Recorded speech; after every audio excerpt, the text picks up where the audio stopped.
Protection સાહેબ કેશવ ગામડિયા સત્તર લોકોને દિશા અમે સદર કેસના અરજદાર તરફે લેખિત તથા મૌખિક દલીલો રજૂ કરવા માંગીએ છીએ. સમય આપવા નામદાર કોર્ટને વિનંતી.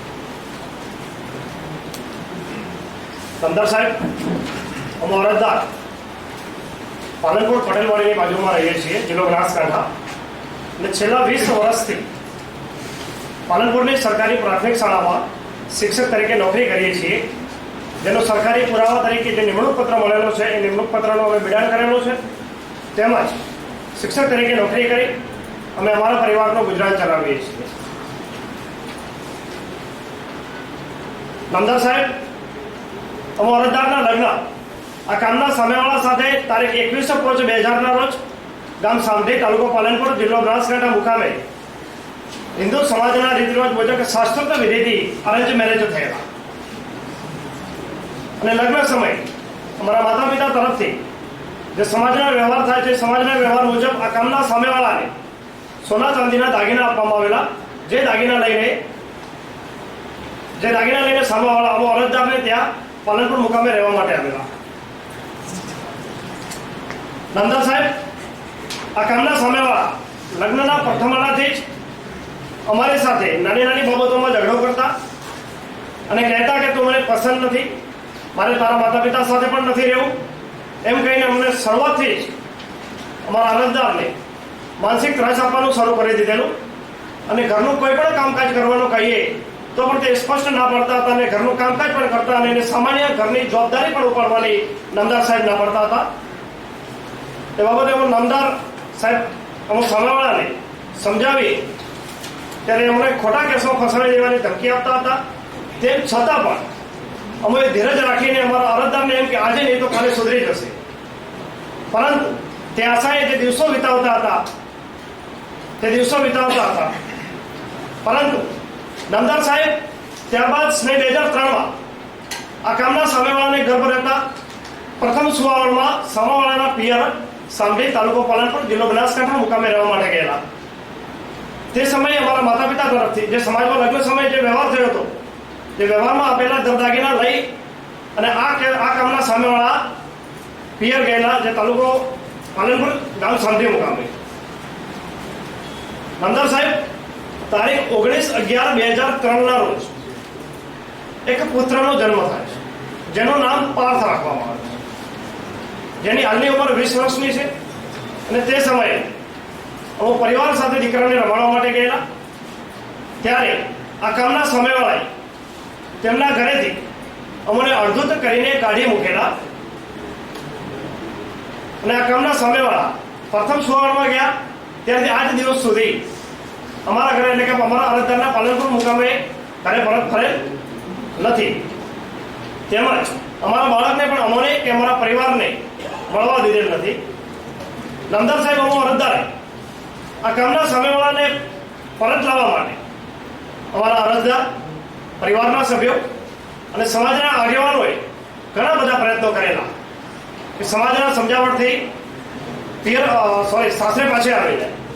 પરંતુ જે પ્રયત્નો કર્યા હતા એ પ્રયત્નો નામદાર સાહેબ નિષ્ફળ ગયેલા છે. પરંતુ આ કામના સામેવાળાએ વારંવાર એક જ જવાબ આપેલો કે અમો અરજદાર પહેલેથી જ પસંદ નથી. તેમજ અમો આ કામના અરજદારના ઘરે આજે પણ નથી આવવું અને કાલે પણ નથી આવવું સ્પષ્ટ ના પાડે છે. જ્યારે છૂટાછેડા સામાજિક રીતે મુજબ છૂટાછેડા લેવાની માંગણી કરીએ તો પણ નામદાર સાહેબ સ્પષ્ટ ના પાડે છે. નામદાર સાહેબ, અમો અરજદારનો આ કામના સામેવાળાએ 2005માં ગૃહ ત્યાગ કરેલ.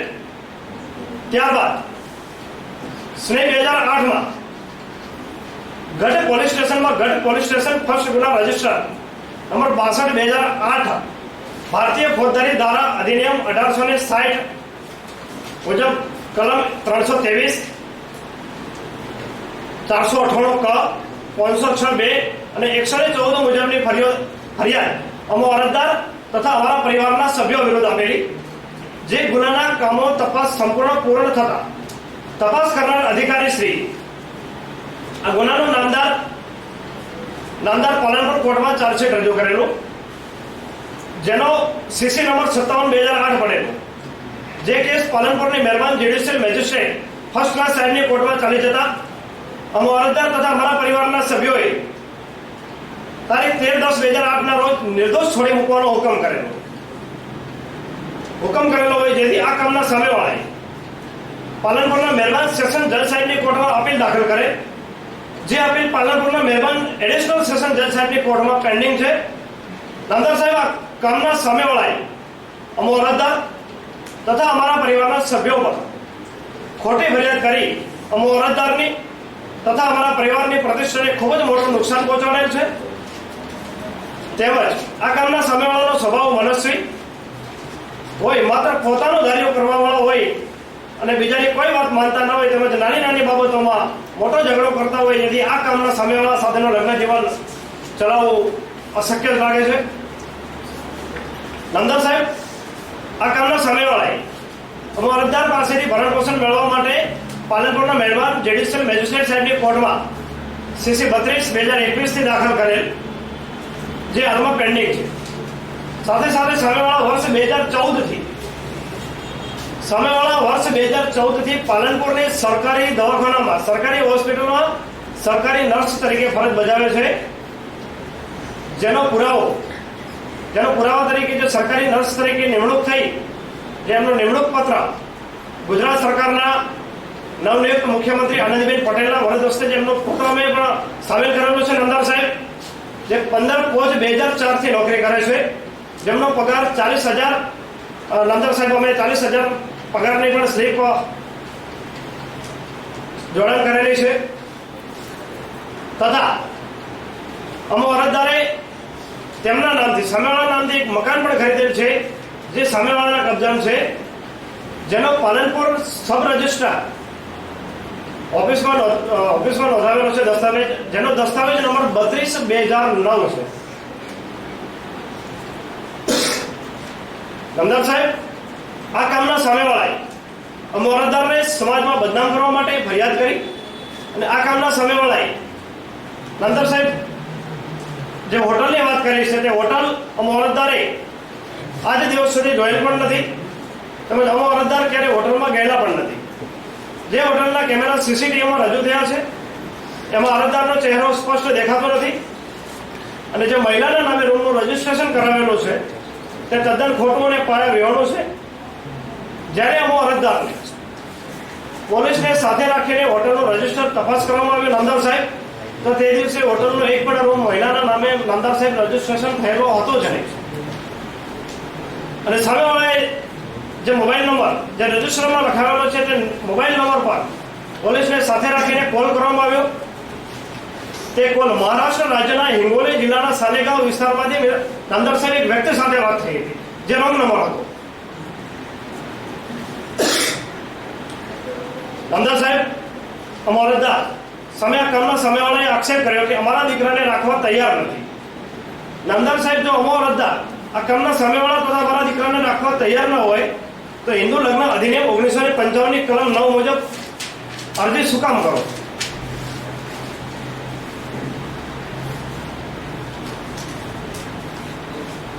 છેવટે કંટાળીને નામદાર સાહેબ હેરાન થઈને અમારા અરજદારે કલમ 10 નો ઉપયોગ કરવો પડ્યો. નામદાર સાહેબ, અમારા અરજદાર શિક્ષક તો છીએ, પણ સાથે સાથે સામાજિક આગેવાન અને સહકારી મંડળીના સભ્ય પણ છીએ. અમારા અરજદારે નામદાર કોર્ટમાં અમારા સામાજિક આગેવાનોના 2 વ્યક્તિઓની જુબાની લેવામાં આવે, જેમાં અરજદાર માદક પીણાનું સેવન કરતા નથી, તે પણ સ્પષ્ટ થયેલ છે. નામદાર સાહેબ, આ કામના સામેવાળાના કહેવા મુજબ અમારા અરજદાર પ્રથમ રાત્રિથી જ મારઝૂડ કરતા હતા, તો સામેવાળાએ અરજી જ કેમ ના આપી? સામેવાળાએ ફરિયાદ કેમ ના કરી?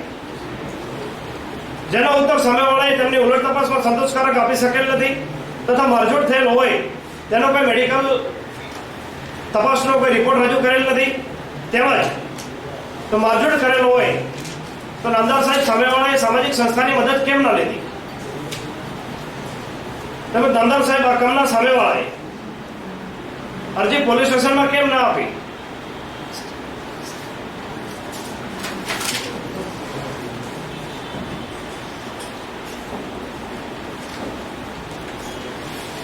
નામદાર સાહેબ, જેમાં પોલીસ ઓફિસરે જે પોલીસ સ્ટેશન કે અન્ય જગ્યાએ એવો અરજદારને જવા માટે કેમ બોલાવેલ નથી? નામદાર સાહેબ, આ કામના સામેવાળા સાથે અમો અરજદારનું લગ્ન જીવન કોઈ પણ સંજોગોમાં ટકી શકે તેમ ના હોય. અમો અરજદાર સામેવાળા ખોટા કેસોમાં ફસાવે, મોટા ખર્ચો ઉતારે તેમ હોય. અમો અરજદાર આ કામના સામેવાળા પાસેથી કાયદેસરના છૂટાછેડા લેવા માંગીએ છીએ. તેમજ નામદાર સાહેબ, આ કામના સામેવાળાએ જે હિન્દુ સંસ્કૃતિમાં, ભારતીય સંસ્કૃતિમાં પત્ની તરીકેની જે જવાબદારી સાસરી પક્ષમાં જે નિભાવવાની હોય છે એ નામદાર સાહેબ નિભાવવાની ના હોય. અમો અરજદાર કાયદેસર રીતે છૂટાછેડા લેવા માંગીએ છીએ. નામદાર સાહેબ, સદર કેસમાં અમો અરજદારને ફસાવવાના ઉદ્દેશથી તેમજ અમો અરજદારનું તથા અમારા માતા પિતાનું માન અને પ્રતિષ્ઠાને હાનિ પહોંચાડવાના ઈરાદાથી સમગ્ર કેસ આપ નામદાર કોર્ટમાં અમો અરજદારની સામે ખોટી રીતે પુરાવો ઉભાવો કરેલ છે. અમારા લગ્ન જીવન ખૂબ જ મોટું ભંગાણ પડ્યું છે. અમો અરજદાર આ કામના સામેવાળા સાથે લગ્ન જીવન વિતાવવું અશક્ય છે. આ કામના સામેવાળાની મરજી પ્રમાણે અમો અરજદાર જીવન વિતાવવા માંગતા ન હોય અમો અરજદાર તરફે રજૂ કરેલ મૌખિક તેમજ લેખિત દલીલો તેમજ પુરાવાને ધ્યાનમાં લઈ અમારા લગ્ન વિશેનો હુકમ ફરવામાં મહેરબાન થવા વિનંતી. સદર કેસમાં નામદાર કોર્ટને યોગ્ય દાદ આપી નામદાર કોર્ટને યોગ્ય નિર્ણય લેવા વિનંતી. લેખિત દલીલોમાં શું મુદ્દા શું હતા? તકરારી મુદ્દા શું હતા લખ્યા? આ કેસમાં શું તકરારી મુદ્દા હતા? ઇસ્યુ શું હતા? લખ્યું નહીં લેખિત દલીલમાં કઈ.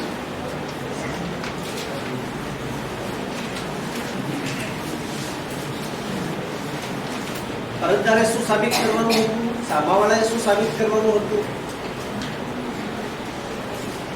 કોઈ પણ કેસનો નિર્ણય કરવાનો હોય તો અદાલત ઇસ્યુ પર આધાર કરે કે ભાઈ આ સાબિત આને કરવાનું, આ સાબિત. જ્યુડિશિયલ સેપરેશનની કોઈ તકરાર હતી કે કેમ? સેક્શન 9 ના દાવાની કોઈ તકરાર હતી કે કેમ? એ દાવો રદ થયો હતો તો કયા કારણોસર રદ થયો તે લખ્યું નથી. અને જો દાવો રદ જ થઈ ગયો તો સેક્શન 10 નો, તો પછી ડાયવોર્સનો દાવો ટેનેબલ છે કે કેમ? એના એ મુદ્દાનો નિર્ણય તો કોર્ટે કરી કાઢ્યો કે ભાઈ ત્રાસ નથી, અરજદાર આવવા તૈયાર, પત્ની આવવા તૈયાર છે, તમારો દાવો રદ કર્યો. તો પછી છૂટાછેડાનો દાવો કેમ?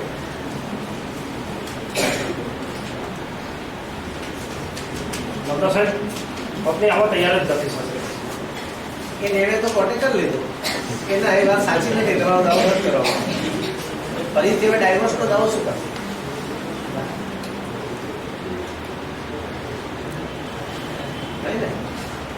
ચાલો સામાન છે.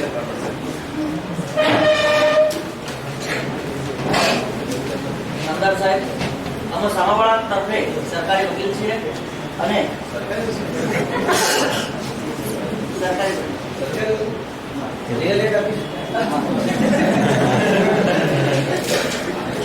નામદાર સાહેબ, આપની સમક્ષ આ કેસમાં અંતિમ દલીલો રજૂ કરવા માંગીએ છીએ. પરવાનગી આપવા વિનંતી. નામદાર સાહેબ, અરજદારે અમારી સામે મોટા મોટા પુરાવા રજૂ કરી અને આપ નામદાર કોર્ટે ગેરમાર્ગે દોરેલ છે. આ કેસમાં ખરેખરની અમારી સાચી હકીકત તો એવી છે કે અમારા જ્યારે લગ્ન થયા હતા 21/5/2000 ના રોજ, ત્યારે લગ્નની પ્રથમ રાત્રિએ આ કામના જે અરજદાર છે એમને અમારી સાથે ક્રૂર વર્તન કરેલું છે અને અમાનવીય વર્તન કરી અને અમારી સાથે દારૂ પીને ખરાબ વર્તન કરેલ છે. તે છતાં અમારા પરિવારની માન મર્યાદા સચવાય અને અમારા પિતાની આબરૂ ન જાય તે સુધી અમોએ આ કામના અરજદાર સાથે લગ્ન જીવન ચાલુ રાખવાનો નિર્ણય કરેલ. અમને એવું લાગેલું કે સમય જતા અરજદારમાં ફેરફાર આવશે અને તેઓ સુધરી જશે. ત્યારબાદ સમય જતા તારીખ 19/11/2003 ના રોજ અમારે પુત્ર જન્મ થયેલો. પુત્ર જન્મ બાદ અમારી ઘણી વિનંતી અને સમજાવટ બાદ પણ આ કામના જે અરજદાર છે એ સમજ્યા નહીં અને દારૂ પીને ઘરે આવતા, અમારી સાથે મારઝૂડ કરતા અને અમને શારીરિક ત્રાસ આપતા. અંતે કંટાળીને અમે 15/5/2007 ના રોજ પાલનપુર ઉત્તરજન સિટી પોલીસ સ્ટેશનમાં આ બાબતે અરજી આપેલી. ત્યારબાદ અમે અમારા પિતાના ઘરે જતા રહેલા અને પિતાને આ બાબતની સમગ્ર ઘટનાની જાણ કરેલી. અમારા પિતા અને સમાજના જે આગેવાનો છે એમને અમને સમજાવેલ અને લગ્ન જીવન ચાલુ રાખવા માટેનું કહેલ. ત્યારબાદ જે અરજદાર છે એમને અમારી સાથે સમાધાન લેખ કરી આપેલ, જે પાલનપુરના હર્ષદ કે સોલંકી નોટરી રજિસ્ટર સમક્ષ બે સમાજના આગેવાનો સાક્ષી તરીકે રહેલા અને અમારી બંનેની સહીઓ લઈ સદર સમાધાન જે લેખ કરેલો તે અમે પાલનપુર સિટી પોલીસ સ્ટેશનમાં જમા કરાવેલ. તેના આધારે અમારી અરજી જે આપેલ હતી તે પરત ખેંચી અમે આ કામના અરજદાર સાથે પાલનપુર રહેવા માટે ગયેલા. ત્યારબાદ તારીખ 18/6/2007 ના રોજ અમે ફરી પાલનપુર મુકામે અરજદાર સાથે રહેવા ગયેલા. થોડાક મહિનાઓ સાથે રહ્યા બાદ તારીખ 21/5/2008 ના રોજ સદર કેસના અરજદારે કોઈ પણ કારણ આપ્યા વિના અમારો અને અમારા પુત્રનો ત્યાગ કરેલ છે અને ત્યારબાદ અમો અરજદારે સામાવાળા સાથે કોન્ટેક્ટ કરેલ, પણ તેઓએ પૂરતો જવાબ આપેલ નહીં અને અમારી સાથે રહેવા માંગતા ન હતા. ત્યારબાદ અમારી ઘણી વિનંતી છતાં પણ તેઓ અમારી અને અમારા પુત્રની કાળજી રાખેલ નથી. સામાવાળાએ અમારી સાથે વિશ્વાસઘાત કરેલ છે.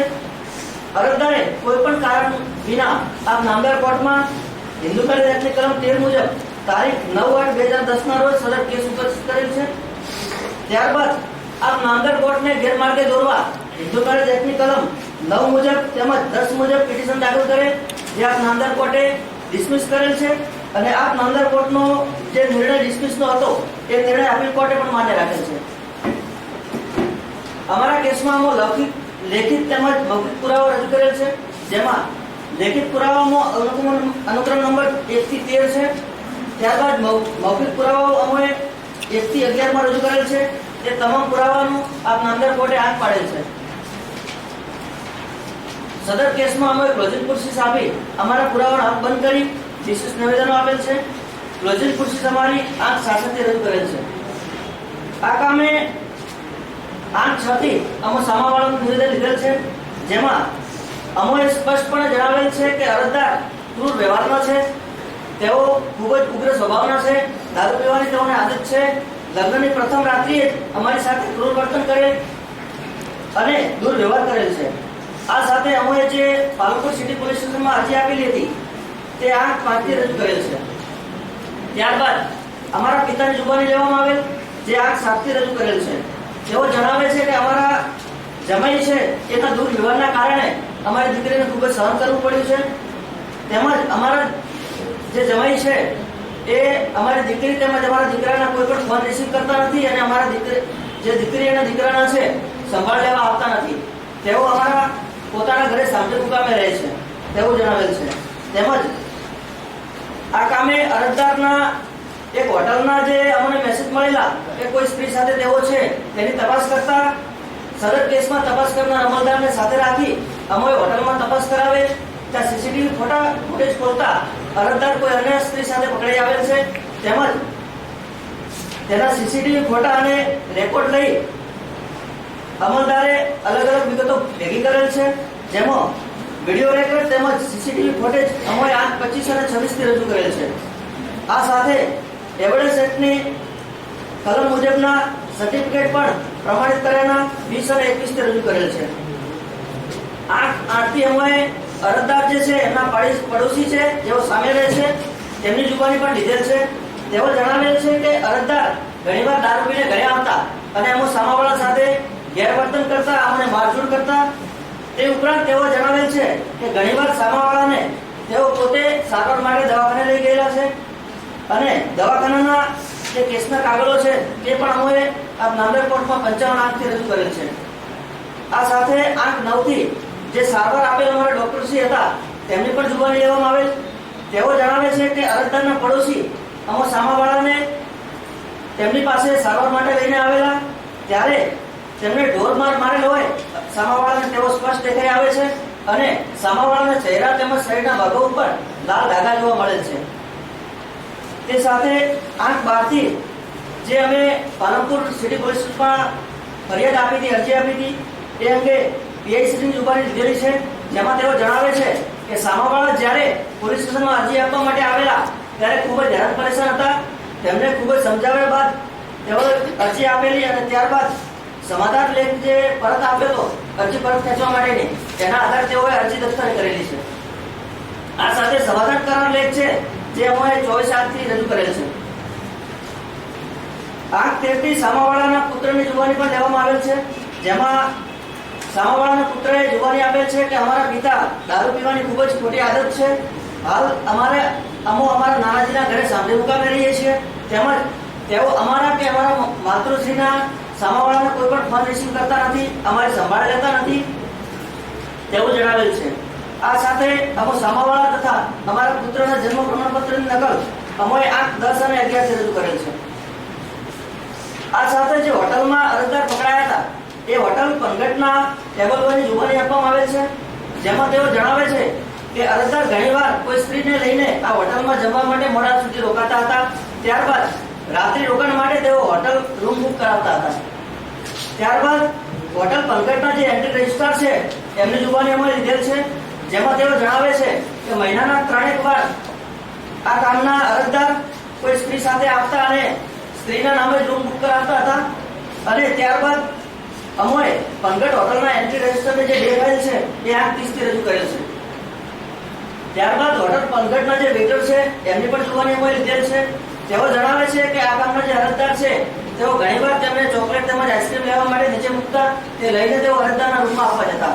ત્યારબાદ બાજુમાં આવેલી મેડિકલ કે જ્યાં તેઓ દવાની પોટલી લેવા માટે મૂકતા થેલી જે તેઓ લઈને અરજદારના રૂમમાં આપવા જતા હતા. 8/22 થી અમોએ હોટલમાં જે સ્ત્રી મળી આવેલ છે તેની પણ જુબાની આપ નામદાર કોર્ટ સમક્ષ રજૂ કરેલ છે. તેઓ જણાવે છે કે અરજદારે તેઓને એવું જણાવેલ કે અરજદાર પોતે સિંગલ છે અને તેની સાથે રહેવા માંગે છે. અરજદાર તેમને પ્રેમ કરે છે તેવું કહેલું અને તેની સાથે શારીરિક સંબંધ બાંધેલો છે. ત્યારબાદ તેણી કહે છે કે અરજદારે તેણીને અંધારામાં રાખી અને તેની સાથે વિશ્વાસઘાત કરેલ છે, દગો કરેલ છે. 8/23 થી જે તપાસ કરનાર અમલદાર છે તેમની જુબાની લેવામાં આવેલ છે. તેઓ જણાવે છે કે અરજદાર અને સામાવાળાના કોલ ટ્રેસ તેઓએ કરેલા, તેમાં જાણવા મળેલ છે કે સામાવાળાના મોબાઈલ ઉપરથી અરજદારના ફોન ઉપર વારંવાર ફોન કરેલા છે, તેમજ તેઓએ કોઈ વળતો જવાબ આપેલ નથી. ત્યારબાદ અરજદારના મોબાઈલ પરથી જે કોલ ડિટેલ મળી છે તેના ઉપરથી સ્પષ્ટ થાય છે કે જે આ હોટલમાંથી સ્ત્રી મળી આવેલ છે તેના ફોન ઉપર રાત્રિના 5 થી 6 કલાક સુધી સળંગ વાતો થયેલા રેકોર્ડ મળી આવેલ છે અને અન્ય સ્ત્રીનો પણ કોન્ટેક્ટ તેના મોબાઈલમાંથી મળી આવેલ છે. ત્યારબાદ તપાસ કરનાર અમલદારે અરજદારનો ફોન તપાસના કામે કબજે લીધેલ છે. તે ફોનમાંથી હોટલમાં મળી આવેલ સ્ત્રીના ફોટા તેમજ વિગત વિડીયો રેકોર્ડ પણ તપાસના કામે મળી આવેલ છે. ત્યારબાદ હોટલ પનઘટના સીસીટીવી તેમજ જે ફોટો છે જોઈને આગળની કાર્યવાહી તપાસ કરનાર અમલદારે કરેલી છે. આ સાથે તપાસ કરનાર અમલદારને હુકમની કોપી જે કરેલ છે એ અમે 45 રજૂ કરેલ છે. મહેરબાન સાહેબ, અમે સામાવાળા હારે અરજદાર સાથે રહેવા માંગીએ છીએ અને અમારો ઘર સંસાર આગળ ચલાવવા માંગીએ છીએ. આ સામે અમારા પુત્રને પિતાના પ્રેમથી વંચિત ન રાખવા અમો અરજદાર સમક્ષ આપ નામદાર કોર્ટને વિનંતી છે કે અમારે સાથે રહેવા માટે હુકમનામું કરવામાં આવે અને સદર અરજી ડિસ્કસ કરવામાં આવે. અમારા કેસના સમર્થનમાં અમો ભારતીય ન્યાય સર્વોચ્ચ અદાલતનો એક કેસનો રજૂ કરવા માંગીએ છીએ, જે ધ્યાને લેવા આપ નામદાર કોર્ટને વિનંતી છે.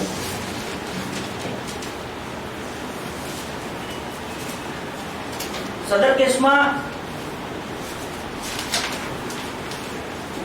નામદાર કોર્ટે ઠરાવેલ છે કે છૂટાછેડા માટેનો હુકમનામું મેળવવા માટે જે અરજી અરજદારે કરેલી છે એની દલીલો એટલે કે કોઈ પણ વ્યાજબી કારણ વિના પક્ષી તરફથી ત્યાગ હોવાનું જણાવ્યું નથી. ત્યારબાદ તેઓએ એવું કહેલ છે કે પિટિશન ફક્ત તે જ આધાર પર કાઢી નાખવામાં જવાબદાર હતી. પતિથી દૂર રહેવાનું વ્યાજબી કારણ કોઈ પણ દર્શાવવામાં આવી નથી. તેમજ આ કેસમાં પત્ની હજી પણ પતિ સાથે રહેવા માટે સંમત છે. ત્યારબાદ જે પતિનો અન્ય સ્ત્રી સાથેનો સંબંધ છે તે પતિ તોડવા માટે સંમત થયેલ છે. ત્યારબાદ આ કેસમાં નામદાર કોર્ટે અરજદારને 10,000 રૂપિયા ભરવાનો ઓર્ડર કરેલ છે અને લગ્ન આપવાની જે લગ્ન નિષેધનું અરજી હતી તે ભગાવી કાઢી છે. અમો અરજદારે તપાસ કરતા જાણવા મળેલ છે સામાવાળાને જાણવા મળેલ છે કે અરજદારે પાલનપુર મુકામે 67 લાખ રૂપિયાનું એક મકાન ખરીદેલ છે અને આ સાથે તેનો દસ્તાવેજ નંબર 32/2024 પાલનપુર રજીસ્ટ્રેશન કરાવેલ છે, જે 8/70 થી રજૂ કરેલ છે. ત્યારબાદ અમો સામાવાળાને ઉદ્દેશથી અને અમારા માતા પિતાની ઇજ્જત આબરૂને નિલામ કરવાને હેતુથી આ કામના અરજદારે ખોટી રીતે આ નામદાર કોર્ટમાં સદર કેસ ઉપસ્થિત કરેલ છે. અમે હાલ પણ અમારો ઘર સંસાર સાચવવા માંગીએ છીએ અને અમારા પુત્રને તેના પિતાનો પ્રેમ મળી રહે તે હેતુથી અમારો ઘર સંસાર ચાલુ રાખવા માંગીએ છીએ. અમારા તમામ પુરાવાઓ અને લેખિત દલીલને ધ્યાને લઈ આપ નામદાર કોર્ટને વિનંતી છે કે અમારો ઘર સંસાર ઉજાડે નહીં અને અમે હાલે પણ પાલનપુર મુકામે અમારા પતિની સાથે અને અમારા દીકરાની સાથે રહેવા માંગીએ છીએ. તો સદર કોર્ટ આપ નામદાર કોર્ટને વિનંતી છે કે અમને યોગ્ય દાદ આપે અને સદર કરેલી અરજી નામંજૂર કરે અને અમારા તરફે નિર્ણય કરવા વિનંતી છે. યોગ્ય દાન હું આપવાની સામાન હાલે સર અમે નિરાધાર છીએ. દાન માગી છે? હા સર. શું દાન માગે? અમે માગે છે કે અમારા અને અમારા પુત્રને યોગ્ય ભરણ પોષણ મળે તેમજ અમારે તે બાબતની પરચુરણ અરજી પણ કરેલ છે. આપ નામદાર કોર્ટમાં આમાં શું કર્યું ભરણ પોષણ મેળવવા? સર આપ નામદાર કોર્ટમાં પરચુરણ અરજી કરેલ છે. એમાં અમે હાલ નિરાધાર છીએ. આપણે આ કેસનો નિર્ણય કરવાનો છે. હા. એમાં ભરણ પોષણ મેળવવા શું કર્યું? કંઈ કર્યું છે? સર અમે કર્યું છે તો કયા પ્રવૃત્તિ હેઠળ કર્યું છે? પરચુરણ અરજી આપેલ છે ચાલુ કેસમાં. પરચુરણ અરજી આપેલ છે. કયા પ્રવૃત્તિ હેઠળ?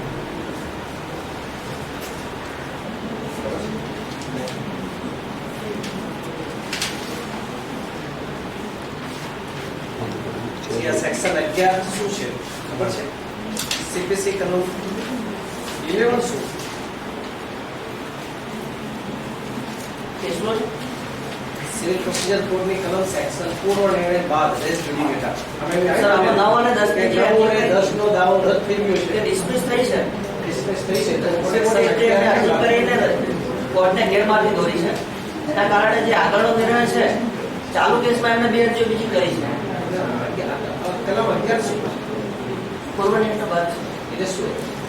ધારો કે ગુજરાતી કર્યું રેસ જુડિકેટા ગુજરાતી નિર્ણય બાદ શું એમ કન્ટેન્ટ શું સેક્શન? એક જ પક્ષકાર હોય ને કોઈ પણ એક જ વિગત ઉપર અલગ અલગ અરજીઓ આપીને કોર્ટને ગેરમાર્ગે દોરે છે.